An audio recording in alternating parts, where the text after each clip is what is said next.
No likes, no list, no problem. Oh, hey, it's RKA. I didn't see you there.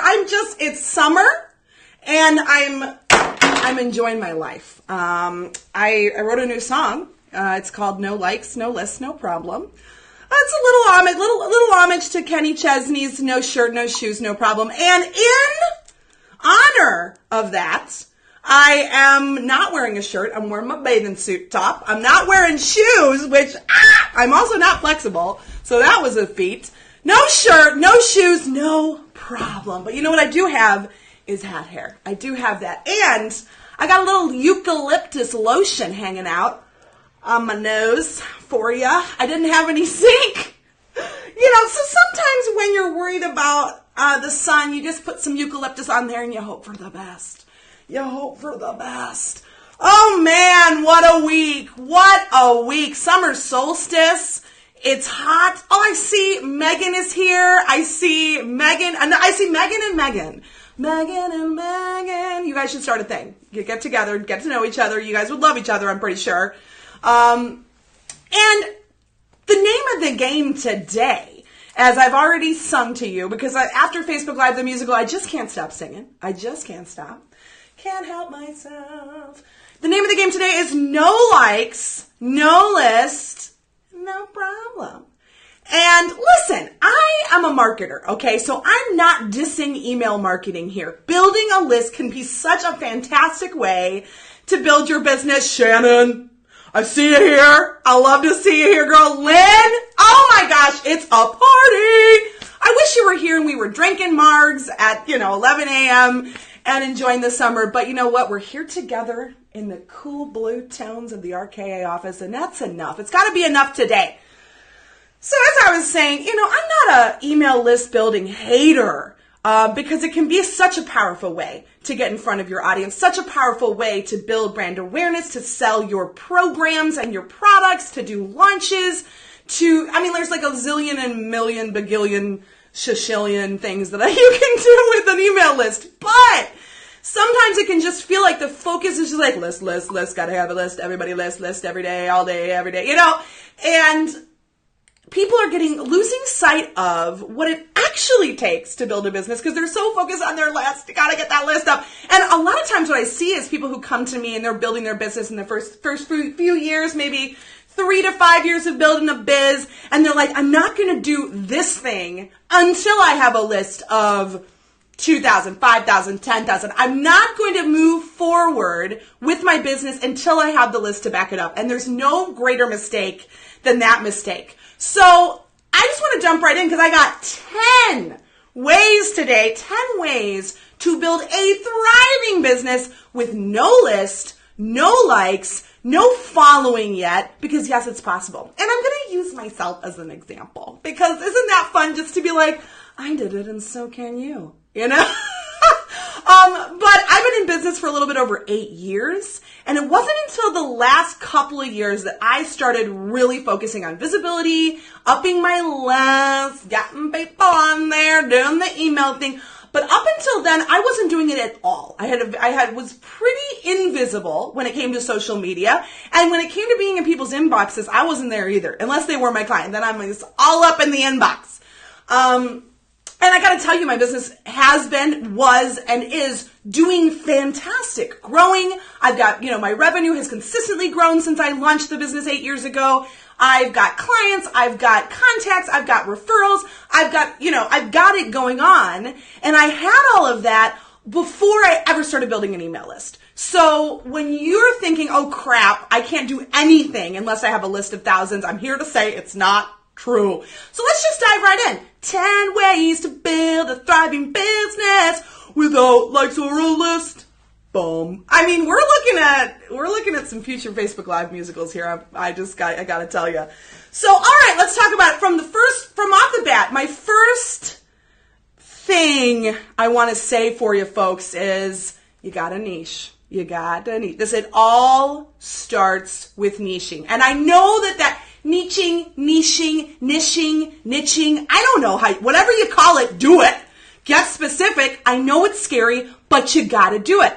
Now, even the pros need help from the pros. And right now, I'm in the midst of doing the You Gurus boot camp for web designers and web developers. And I'm back in the groove of I'm learning how to re-niche myself. Because I see it happen every year. Like, I start getting literally loosey-goosey. I go where my clients go, which is like, well, technically I can work for anyone. I mean, young and old, women and men, cool and uncool, I can do it all, and I get to that place where I'm like, I'm really the web designer for all kinds, I'm just like web design for one and all.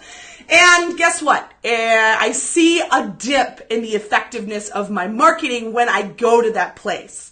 Lynn says, I left my job because my biz was doing so well with a list of about 30 people. So there you go. Lynn is living proof that you don't need a list to have a thriving business. Niche it down, y'all. Megan says, niche it down, y'all. And that's what I'm talking about. So, once a year or so, I can feel myself getting really loosey-goosey with how I'm targeting my messaging, who I'm writing my blogs for, how I am marketing myself. I start getting like, what though? Like, I'm a woman for all seasons. I'm a woman for all types and kinds.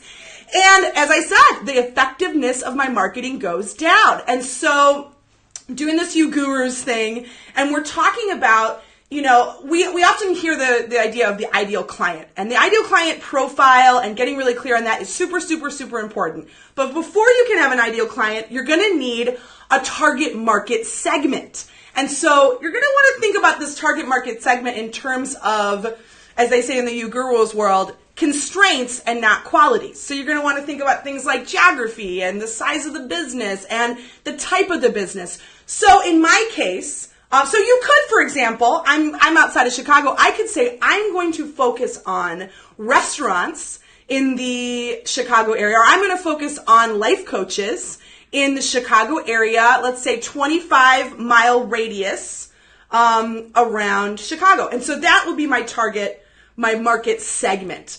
From there, I'm going to create my ideal client profile. And that's going to include qualities and characteristics, things like, the type of revenue they're making, how much money they're making, how much budget they have.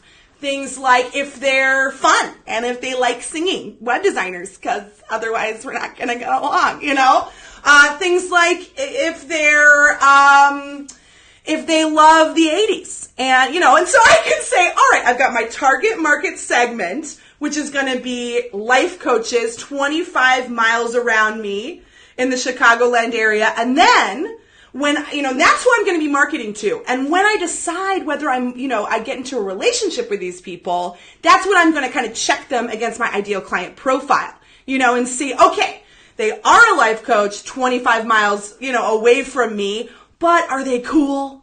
Do they like the 80s? Do they like singing web designers? Do they have enough money to hire me? I mean, really, that's what it's all about, So that's the first thing. And here's why I'm talking about niching. This is why not because it's trendy, not because it's cool, not because, you just gotta do it, but because when you don't niche down, your marketing activities are all over the board. You're going to spend so much more time and energy trying to get in front of your audience and getting in front of a majority of people who aren't your ideal audience than when you can get super specific. Because let me just tell you right now, with the next 9 tips I'm going to give you, it's going to be infinitely more easy for me to apply these tips if I'm focusing on life coaches within 25 miles of Chicago or 25 miles of where I live. Right? I'm going to be able to do so many specific things to get in front of that audience. Whereas if I was like, well, I just, people. I just love them, Well, then I'm going to have to do a lot more work to get in front of, people, I guess go outside to the side of the road and be like, websites for one and all. And sure, I'll get in front of people. Are they the right client? Are they going to hire me? I don't know. Probably not. To spend a lot more time and energy and money marketing myself when I don't get super specific. Now, one thing I want to say before I move on to my tips is, you can niche down and not necessarily wear that niche completely on your sleeve. So I'm not going to put on my website, web designers for life coaches within a 25-mile radius of my home. Like, I'm not going to say that. A lot of times I have clients that are super nervous. They're like, okay, I want to niche down and I want to focus on this, but I don't want to write on my website like, I serve people who played the violin between the years 1983 and 1987 with the Suzuki program. No. you don't have to necessarily wear that niche on your sleeve, but you've got to have it here and you got to be clear about it so that you can choose the right specific marketing activities to get in front of your audience. And I want to give a shout out here to Britt Colo of Jam Marketing, because she did a Hey Girl Hey in the UFG in Ash Ambershay's group a few months ago. And it was all about, there's so many things you can do with your marketing. It was all about, okay, I'm going to get super specific about my target market segment and, of course, the ideal client within that target market segment. And I'm going to figure out the one way I'm going to get in front of them. I'm not going to worry about Facebook and Twitter and Tumblr and webinars and email. But I'm just going to figure out one key way, the most effective way I can get in front of that audience and move them into relationship with me. So I love that way of approaching it. So shout out to Brad. So that was number one. It's like the least sexy one on this list is you gotta niche down. Niche it. And Shannon says, so what is your preferred niche? Well, I think I might have been reading this a little late, but yeah, my niche is service-based business owners, and yeah, coaches, therapists, healers, yoga instructors, all that good stuff, all that jazz. Those types of service-based businesses fit really super well within my niche. And as you can see, on my website, I don't say that anywhere. I'm not like, I do not say that on my website, but when I'm making decisions about my marketing, that drives the decisions I make. So, all right, let's get it going here. So that was number one. Number two, and this is if I could say that anything had the biggest impact on my business success, this would be it. And it would be building authentic relationships with people in complementary industries to yours. That's it, folks. That is of all the things I've ever done in business, the most impactful. It has brought me the most sales, the most referrals, the most high-level connections to other people in my industry, and that has been building relationships with people in complementary businesses, industries. So for me, I'm a web designer, I'm a digital marketer. I work really well, and I have great relationships with coaches, business coaches, with copywriters, with even other marketers, because there's lots of marketers out there who don't do the specifically the digital marketing side of things, and they need help on the market. So those three for me have been just gold. Building relationships, and yeah, it's a long game. If you were there for Facebook Live the musical, I talked about this last week. It's a long game, so it's not going to be an overnight thing where I just go out and I'm like, hey, let's be friends, and then tomorrow I've got people coming through my doors. But building relationships, and as much as I just said that it's not going to be like, hey, what's up, let's be friends, that's not going to immediately result in sales, but what I'll say is it's as easy as that. It really is as easy as, and because foreshadowing or spoiler, number 3 is going to be joining groups in your industry, and not in, and in complementary industries, but it's as easy as, you're in a group with someone, you admire their work, they've got kind of, you can see ways that your work is kind of in parallel to each other. Send them a message. Send them a compliment. Be like, hey, by the way, I love this about you. Now, you want it to come from a real place. I just happen to love a lot of things about a lot of people, so this comes naturally to me. You reach out, you send a message, you say, hey, what's up? I love this about you. I'd love to have a virtual coffee, virtual wine, virtual marg, virtual kombucha, virtual whatever, feel it out in the culture of the group that you're in. It's as easy as that. It's worked miracles for me. 9 times out of 10, people say yes. They love to do it. Hook it up. You have, you have a connection there. You have some, wine and coffee. You see how you can help and support each other. And then the key then is you keep the relationship going. You also, invest in that relationship. You lift them up. You support them. You share their content. You send people their way as well. But relationships with people in complementary industries is, for me, the most impactful thing I've done for my business. It's something I always make time for. And I have a friend who's a copywriter, and she is just in the process of going full-time. She's had a full-time job for the last few years. Now she's going full-time with her copywriting business, and she is already basically booked up through the summer, has been booked up all year. And it's not because she's marketing. It's not because she has a list. It's not because she's got tons of likes on Facebook or Twitter or Instagram. It's because she's built up relationships with people in complementary industries. Similar, like me, because I've been sending people to this copywriter. I've been like, you gotta work with her. She's the best. So, she's pairing herself up with web designers or other people who are in touch with clients who need what she does.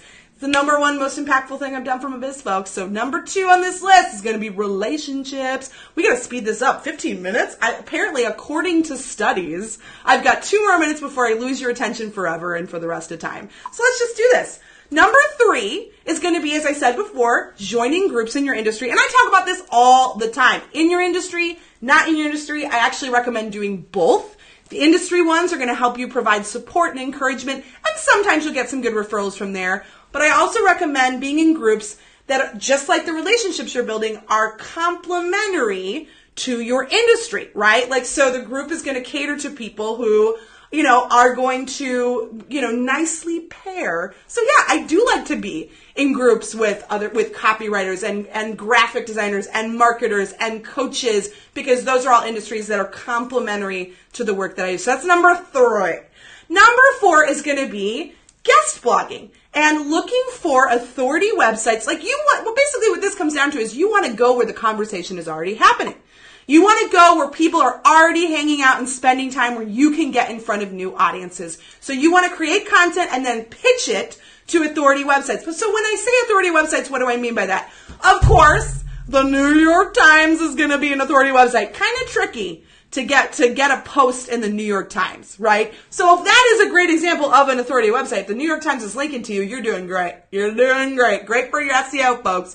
But it also might be, a smaller digital magazine that focuses more on, or a publication that focuses specifically on, as I said, complementary industries. And you're going to go back to your niching, guys. You're going to go back to that really clear, specific target market segment and say, what is my target market segment reading? I want to get in front of my audience there. Go where the conversation is already happening. So creating guest blogs, pitching guest blogs to authority websites that already have traffic, basically. That's really what when I say authority, I mean, what does that mean? But what I really mean here is websites that have traffic. So that's number 4. Number 5 is going to be similar to this. It's also going to be looking and seeking out podcast and or web show interviews. Yeah, so this is also go where the conversation is already happening. I'm going to be doing a little bit of this tomorrow. My episode goes live on the Marketing in Yoga Pants podcast. What? So I will be there tomorrow, reaching new audiences, going where the conversation is already happening. Carmen, I love you. I love you. I love you. I love you, Carmen Barnes. Can't stop thinking about you. Yeah. Anyway, so yeah, go where the conversation is already happening, whether it's guest blogging, whether it's podcast interviews or web show interviews. Go where it's happening. All right, number 7. All right, yeah, you want to do this on guest blogs. You want to do this on podcasts, but you also want to do this on your own website, and that is create content that turns heads. This is content that is going to innovate, content that's going to push buttons, content that is going to, open up areas of your industry that haven't been explored before, content that's going to go against the grain, that's going to get people talking, that's going to rev them up. Do you like all the sound, it's like content that makes you, content that makes people go, that's the content you want to be creating. And it's, I mentioned the You Gurus boot camp that I've been doing, and I gotta say, I disagree with one thing that they were teaching. Just a couple days ago, Brent Weaver said something about, you don't necessarily want to be creating content on your own blog, because who's looking at your blog anyway? Nobody's looking at it. You're small potatoes, whatever. And I was like, what? I disagree completely. Here's the thing. And this is something people don't realize. No, people are not going to your website every day reading your blog. They're not doing it. It's very, very unlikely. But here's the thing. All it takes is one amazing piece of content on your blog to get noticed and be found in search. And this is why I'm saying you want to create content that makes people go, ooh, yeah. And faces, just faces, reactions and faces. You want content that's going to get people, they're going to stop scrolling. They're going to, sit there and they're going to pay attention. I'll give you an example of a piece of content that did that for me. I wrote a blog post last year called You Don't Want Marie Forleo's Website. And I kind of was trying to do what I just said. I wasn't, I wanted to disrupt. I wanted to I wanted to get people talking. I wanted to push buttons a little bit because I swear to you, every other person who comes through my doors tells me they want Marie Forleo's website. So I had to write something for them that was like, no, you don't want her website. This piece of content, this one single blog, this one single piece of content has brought me, I can't even count the amount of people who have found this particular blog because they're searching Marie Forleo's website, they find this blog, they come to me, and now we're talking about their website. It isn't that these people are reading my blog every week. The people who find me through that one particular blog post don't read my blog every week, but they found me through search because they were searching for something, and I happened to write something that, disrupted the industry a little bit and got, turns heads. Shannon says, I close the deal with most of my clients because they like my blog. There you go. So often I have people who come to me and they say, I found you online and I was looking through your portfolio and I really liked that, but then I read a couple of your blogs, then I watched a couple of your videos, and that really sold me. So there you have it, folks. You want to write content that turns heads, and just because you have a small potatoes blog doesn't mean that you're not going to be found. All it takes is that one piece of content. All it takes is that one innovative button-pushing topic to get you noticed. So that's my number 7 for you. All right, 8, 9, 10. Let's go do it. 8 is going to be industry conferences and if you go back to the niching thing, you want to see, okay, where is my target market segment? Where are they spending their time live and in person? This doesn't necessarily have to be the big banner giant, WDS, conferences. They can be smaller, local, because remember, when I was talking about my target market segment, in theory, life coaches in a 25-mile radius of Chicago, I'm going to go on Eventbrite, and I'm going to see what's going on in a 25-mile radius to me in the next few months, and from there decide, within that, where the life coach is going to be hanging out, where my life coach is at, and I want to go there and network in person with those people. All of this goes back to that niching that we talked about at the top of the show. So that's number 8, conferences, local events. Number 9, the local chamber of commerce. So many people bypass this because when it comes to online marketing, it can feel so sexy. Like my website can be found by anyone in the world. Like anyone in the whole planet could be my ideal client, And so we don't want to focus on the local opportunities because we love the sexiness of thinking I can sell to someone in Zimbabwe, in theory, right? How many people have you sold to someone how many times have you sold to someone in Zimbabwe? I just want you to sit with that question. Just simmer on it. So think about the local opportunities. Like I just said, local conferences, your local chamber of commerce, your local Rotary, Kiwanis. I don't actually even know what the Kiwanis does. I don't know at all. I don't know if we're on the same page politically, so now I'm nervous. I'm going to have to go Google them, but you know what I'm saying. Local business opportunities, they're not as sexy as selling to someone in Zimbabwe, but they are sexy when it comes to making you more money, because the truth of the matter is, as I said, how many times are you selling to someone in Zimbabwe? So that's number 9. Number 10, and this is the one that you don't want to hear. This is what you're like, don't say it, Rach, don't go there. Ads. We'll talk about ads. If you don't have a big list, if you don't have a ton of likes, ads are going to be a way that you can jet fuel yourself to get in front of your right audience. But here's the thing. Number 10 is tied to number 1. There's a 1 in it, and that's good. Because your ads aren't going to do a damn thing for you if you haven't gotten really clear on your target market segment. If you're putting your ads out, you're putting $35 on an ad to go to women in the United States, good luck, is all I'm going to say. And bad luck also, because that's not going to work. I'm just going to be real about it. So ads can totally if you've got to get eyes on something, if you've got an event coming up and you've put a lot into and you want to make sure you're getting in front of the right audience, ads are going to help you jet fuel that without necessarily having a huge list built yet or having a ton of likes. So I personally, it's not cool to say because everyone likes to be like, Zuckerberg, what are you doing to me? But I personally, I'm a huge fan of Facebook ads. I'm so grateful that we have the ability to hyper-target marketing to exactly the right people. I'm not just going to throw an ad out there like on the TV and, it's, my grandma's watching it at 2 p.m. She's like, I don't need a website. No. So I recommend Facebook ads. I also think Google ads can be super amazingly powerful. And so ads, guys, if you need to get in front of an audience quickly, don't be afraid to put the ads on there. So I'm going to review my 10 tips for building a thriving business without likes, without a list. Starts with 1, you got to niche down. You got to get clear on your target market segment. And from there, your ideal client profile within that target market segment. So that's number 1. Number 2, complementary relationships with people in complementary industries. This is the moneymaker, guys. Build some relationships with people who are in complementary industries. Do it authentically. Do it with heart. Do it with love. It's going to pay off. I'm telling you. Number 3, Facebook groups, local business groups. I want you to get in them for your industry and also not in your industry. So you got to do that. Number 4, guest blogs. Number 5, podcasts. Number 6, oh my gosh, I skipped number 6. I totally skipped number 6. Number 6 was free PR. You can go to helpareporterout.com and you're going to find journalists who are looking for people to give them quotes and give them interviews and give them, quotables in specific industries. So, oh my gosh, number 6, I'm so glad we're reviewing helpareporterout.com.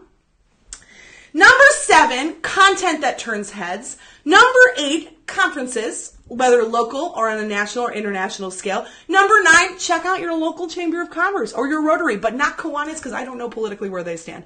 Number 10, ads when they're targeted and when you're driving people to a specific goal, not just like throwing an ad out there and hoping it just like magically makes you random money. Carmen says, ads have helped me buy very good gifts I never would have seen. They work. They do work. Yes. How many times have you been scrolling through your feed and you're like, dude, this is perfect for me.